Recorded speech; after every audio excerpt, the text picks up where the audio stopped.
लोकसभा चुनाव 2024 के दौरान संविधान की रक्षा और जाति जनगणना का मुद्दा इंडिया गठबंधन के लिए सबसे ज्यादा महत्वपूर्ण था।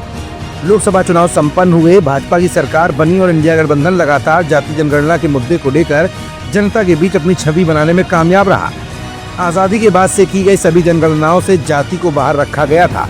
आगामी जनगणना में जातीय जनगणना को शामिल करने का फैसला 30 अप्रैल को प्रधानमंत्री नरेंद्र मोदी की अध्यक्षता वाली राजनीतिक मामलों की कैबिनेट समिति ने दिया था, जिसे इंडिया गठबंधन ने जनता की जीत बताया था और सरकार पर इंडिया गठबंधन का दबाव बताया था। लेकिन अब अचानक अखिलेश यादव ने केंद्र की मोदी सरकार की मंशा पर क्यों बड़े सवाल उठाए।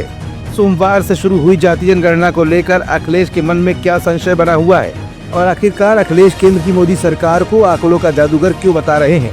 ये तमाम ऐसे सवाल हैं जिनका जवाब अपनी आज की इस रिपोर्ट में हम आपको दिखाएंगे भी और बताएंगे भी।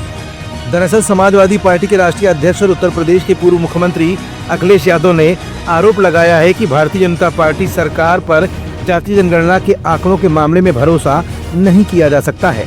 उन्होंने पार्टी मुख्यालय में पत्रकारों से बातचीत में एक सवाल के जवाब में भाजपा पर निशाना साधते हुए कहा कि जो लोग प्रयागराज महाकुंभ जैसे भगदड़ में हुई मौतों के मामलों में झूठ बोल सकते हैं, वो भरोसे के लायक नहीं है।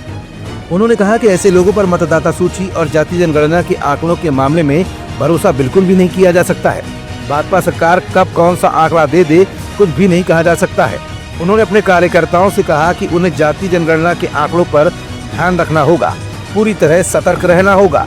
सरकार ने 2011 की पिछली जनगणना के 16 वर्षों बाद सोमवार को भारत की 16वीं जनगणना के लिए एक अधिसूचना जारी की, जिसमें 2027 में जातीय जनगणना शामिल होगी। अधिसूचना में कहा गया है कि लद्दाख जैसे बर्फीले क्षेत्रों में 1 अक्टूबर 2026 और देश के बाकी हिस्सों में 1 मार्च 2027 को संदर्भ तिथि के साथ जनगणना की जाएगी। आगामी जनगणना में जातीय जनगणना भी की जाएगी, जो आज़ादी के बाद पहली बार होगी। पिछली व्यापक जाति आधारित जनगणना अंग्रेजों ने 1881 से 1931 के बीच कराई थी। फिलहाल आज़ादी के बाद व्यापक स्तर पर कराई जा रही जातीय जनगणना को लेकर 2027 के मद्देनजर अखिलेश की समाजवादी पार्टी बेहद सक्रिय नजर आ रही है। अब ऐसे में सरकार की मंशा पर उठाए गए अखिलेश के गंभीर सवालों को लेकर सरकार का अगला जवाब कब और कैसे आता है, ये भी बहुत जल्द सामने होगा।